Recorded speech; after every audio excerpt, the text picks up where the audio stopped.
General Hudson 21 सितंबर 1857 को अपनी फौजी टुकड़ी के साथ हुमायूं के मकबरे पहुंचता है।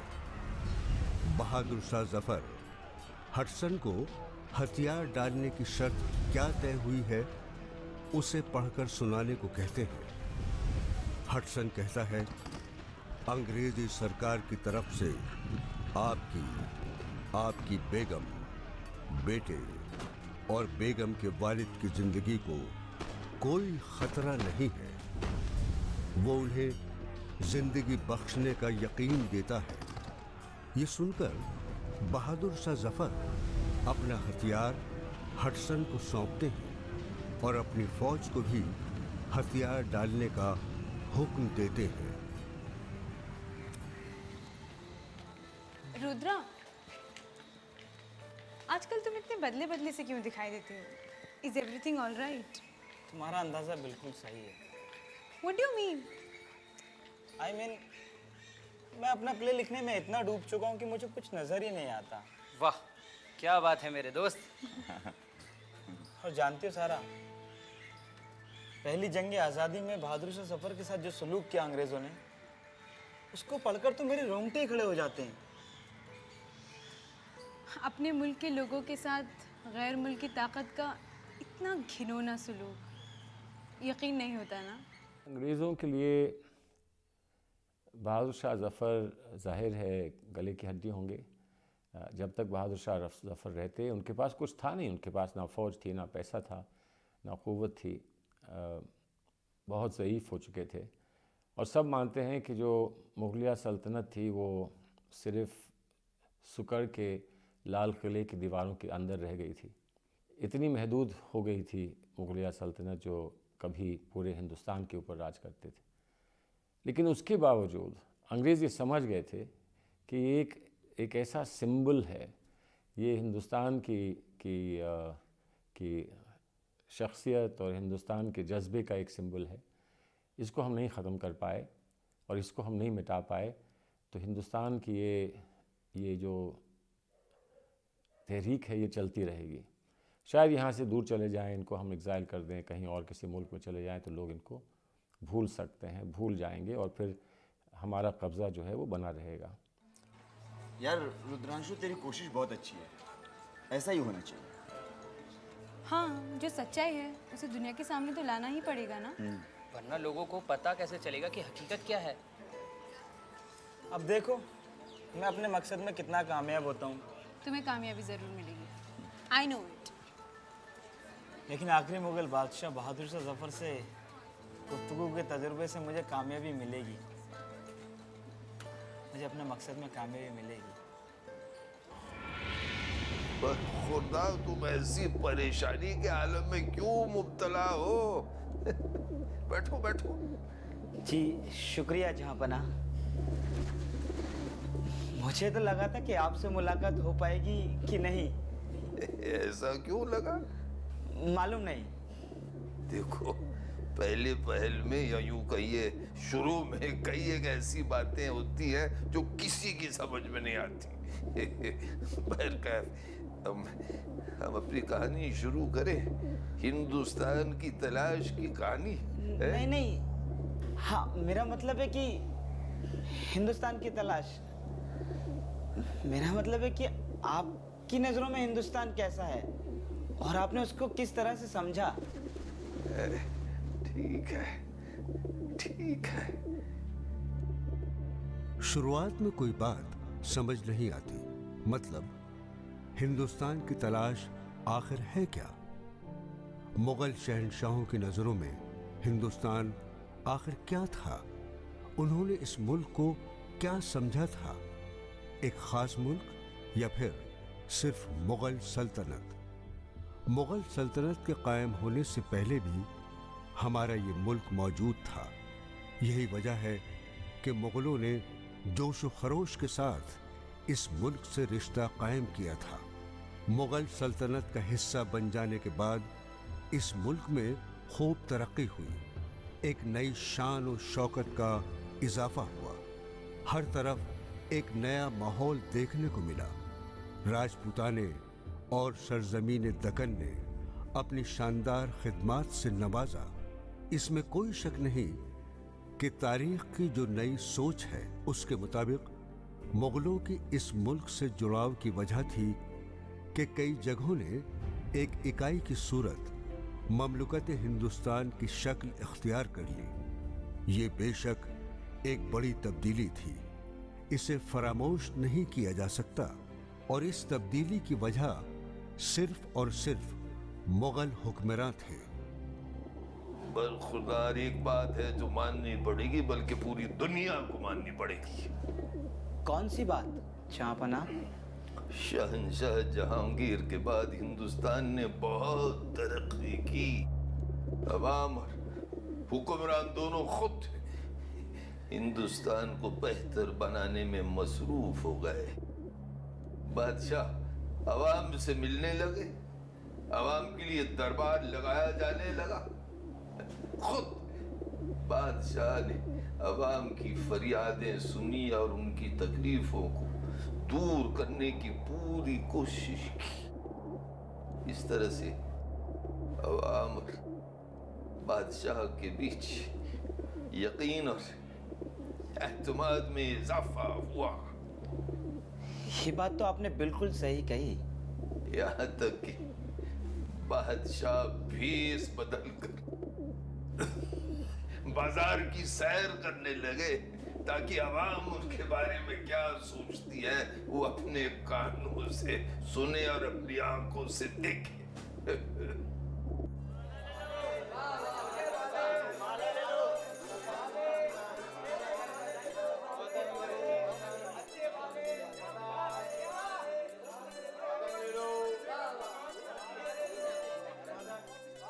हाँ भैया, क्या तुम बकरियां फरोख्त करते हो?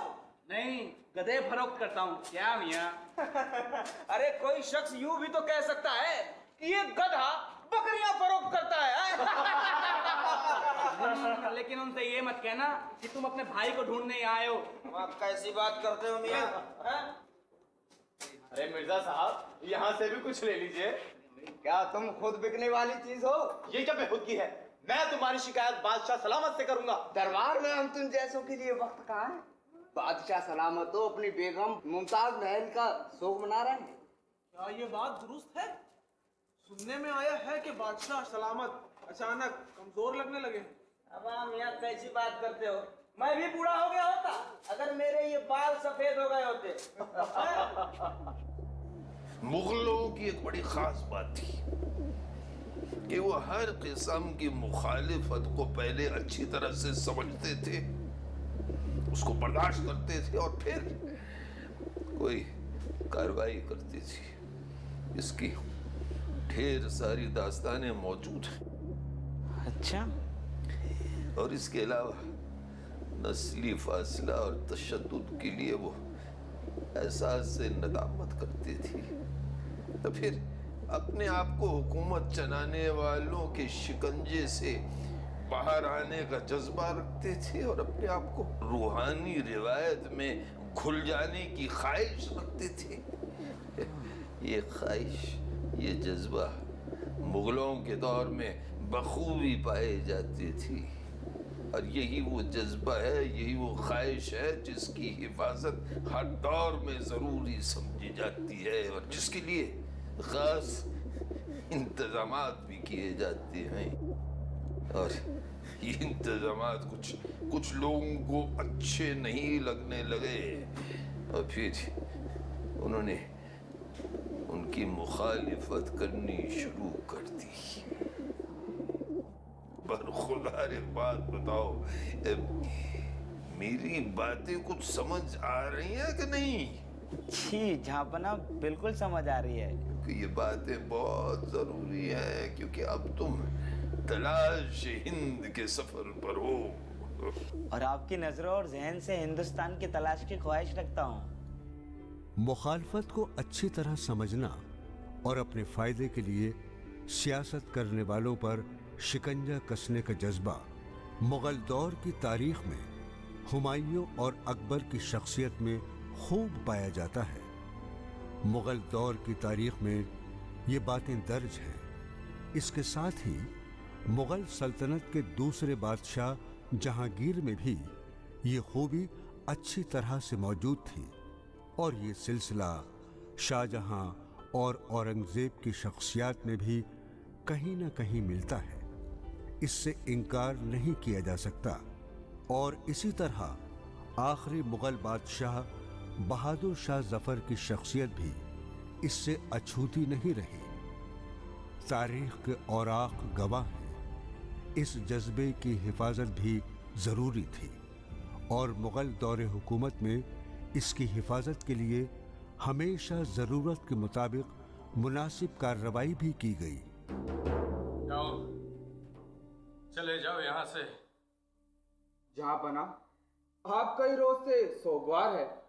लोग सवाल कर रहे हैं कि तुम्हारे वली सल्तनत के बाल क्यों सफेद हो गए हैं। आलम पना, मेरी आपसे गुजारिश है, मायूसी और बेजारी को खत्म कीजिए। आलम पना, आपकी सल्तनत को आपका इंतजार है, आपकी रियाया आपके दीदार के लिए बेताब है। हम उनसे जरूर मुलाकात करेंगे। हमें मालूम है कि हमें यह करना चाहिए, लेकिन सबसे पहले हमें बेगम मुमताज महल के लिए एक शानदार आरामगाह की फिक्र करना चाहिए। और ये आरामगाह मामूली पत्थरों की नहीं बल्कि मकराना के संगे सफेद की होनी चाहिए, खालिस संगे सफेद की। जा बना, तुर्की से सिराज तक के दुनिया के बेहतरीन माहिरीन तामीराते तलाश करके लाएंगे ताकि आपके ख्वाब को एक खूबसूरत लाफानी शक्ल दी जा सके। हाँ, हमें मालूम है कि ये इमारत जल्दबाजी में तामीर नहीं की जा सकती। हमें इसके लिए अपनी पूरी जिंदगी वक्फ करनी होगी। पितरे मोहतरम, आलम पना, आप न सिर्फ हमारी ताकत है बल्कि हमारी वाहिद उम्मीद भी। हम आपको इस कदर टूटा और बिखरा हुआ नहीं देख सकते। खुदा न खास्ता अगर आपको कुछ हो गया तो हमारा क्या होगा? वो इस बात से बखूबी वाकिफ थी कि ऐसा सब कुछ होगा। हालात का पहले ही से अंदाजा था उन्हें। हम ही ने उनकी बातों का यकीन नहीं किया। लेकिन क्या इसे शिकस्त आखिर मान लिया जाए? ये शिकस्त नहीं आलम बना, ये तो खुदा की मर्जी है। खुदा ये सब कुछ क्यों करता है? उन्हें हमें एक सल्तनत अता की, लेकिन हमसे हमारी खुशियां छीन ली। शायद ये शहरयार, दावर बख्श, गोहरस्प और दानियाल के बेटों की पेशागाही थी जिन्हें हमने अपनी सल्तनत के लिए कुर्बान कर दिया। लेकिन हमें ये शानो शौकत झूठी मालूम होती है। हुक्मरानी करने में हमें कोई सुकून महसूस नहीं आता। दुनिया को छोड़ देने वाले एक मामूली से शख्स की छोटी सी कुटिया भी हमें इससे बेहतर सुकून फराहम कर सकती है। हमारे अंदर किसी खुशी का एहसास बाकी ही नहीं रह गया।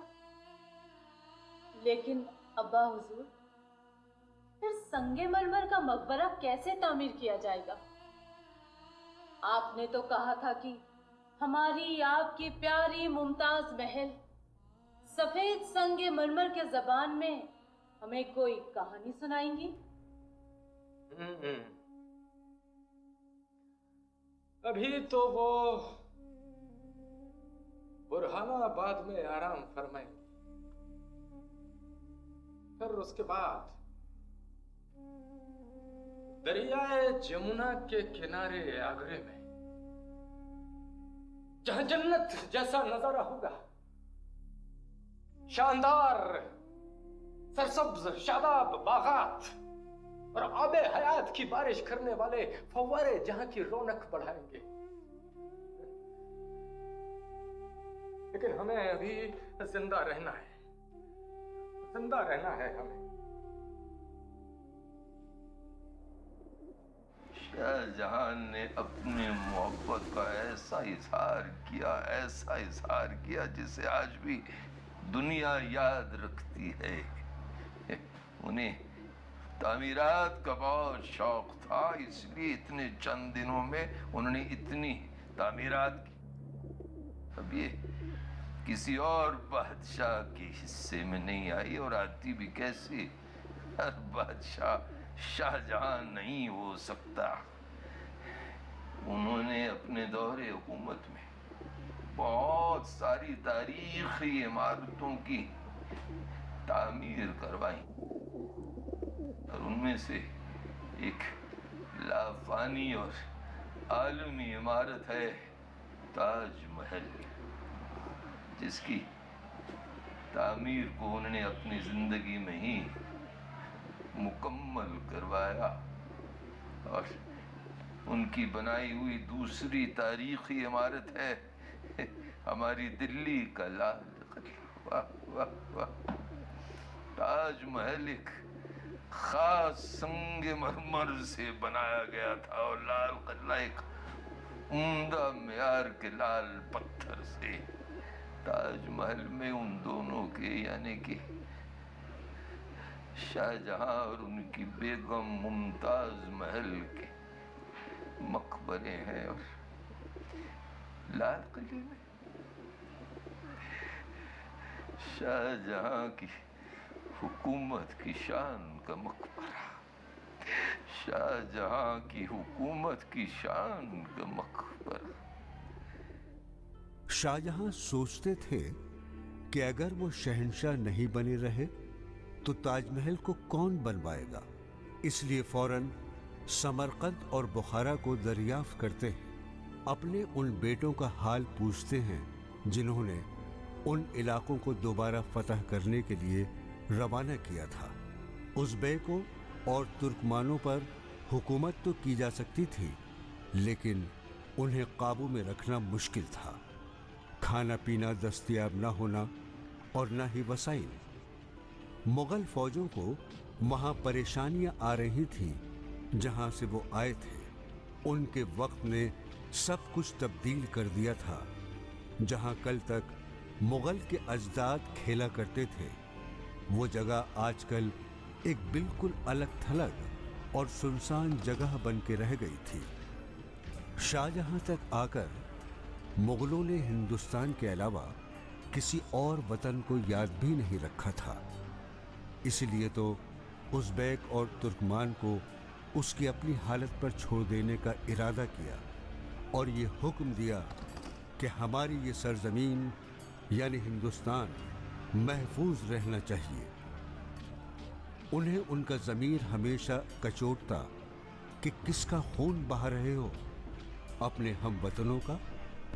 उन्हें ऐसा एहसास होता कि उनका ज़मीर उन्हें उनकी खामियों की सज़ा दे रहा है, और शाहजहां सब कुछ छोड़कर अपने ख्वाब की ताबीर में लग जाते हैं। प्यारे परेशान हाल शहजादे की क्या खबर लाए हो? आलम बना शहजादे आपके शुक्रगुजार हैं, लेकिन उन्होंने कहा है कि शमशीर आलमगीर के मुस्तहक वही है। तो क्या वो अपने इस अलील बाप को देखने भी ना आएंगे? आलम पना, गुस्ताखी माफ फरमाइए। शहजादे ने इस किले को 2 तोपों के निशाने पर ले रखा है। अब आपकी यहाँ सिर्फ जाती चीजें रह जाएंगी। उन्होंने आपके सोने के दानों वाली तस्बीह के बारे में खास तौर पर कहा। नहीं, कभी नहीं। जाओ और जाकर उससे कह दो कि शहंशाह शाहजहां ने 2 गज जमीन अपने लिए ताज में मखसूस कर ली है, और वो तस्बीह हमारे साथ हमारी ही कब्र में जाएगी। जाओ उससे कह दो।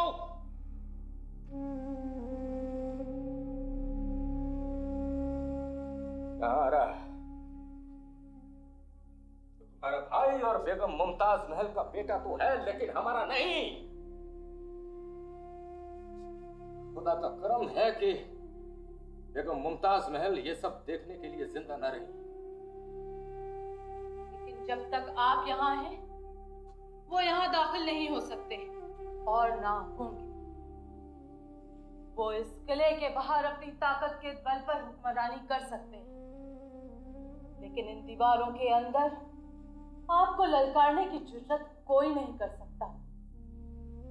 इसका मतलब है अपने बेटे का कैदी होना।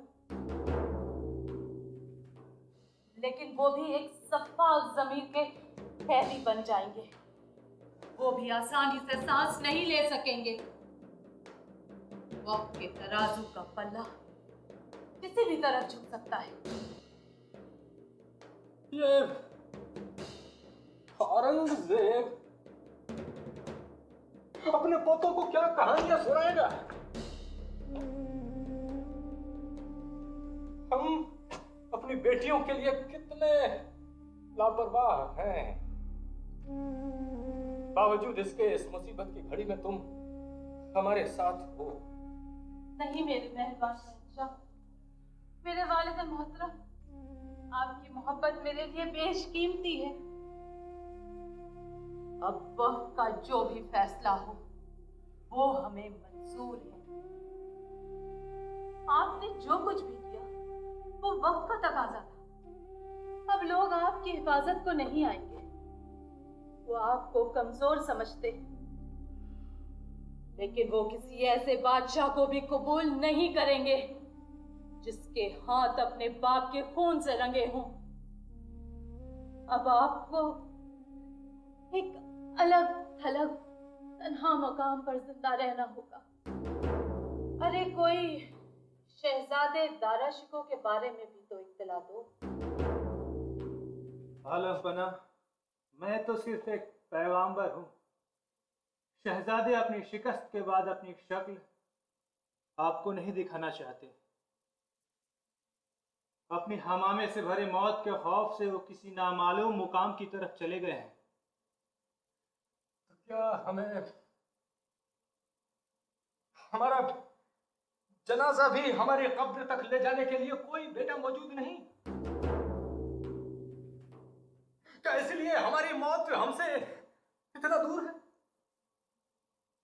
लेकिन जहां आ रहा, इसके बावजूद हम हर लम्हा मर रहे हैं। आलम पना, अब्बा हुजूर, खुदा हमारी मदद करेगा।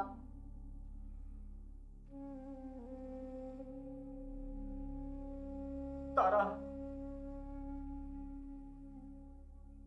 तुम्हारा ये ख्याल दुरुस्त था कि बादशाहत तभी तक कायम है जब तक बादशाह को यह एहसास हो कि उसकी बादशाहत कभी भी जा सकती है। किसी दरिया को इस सूरत में सीप का मोती बनने की आखिर क्या जरूरत है, जबकि वो दरिया बदल देने की ताकत रखता हो। मुझे उस वक्त का इंतजार रहेगा दारा, जब तुम सीप का मोती बनकर औरंगजेब के दिल को बदलोगे।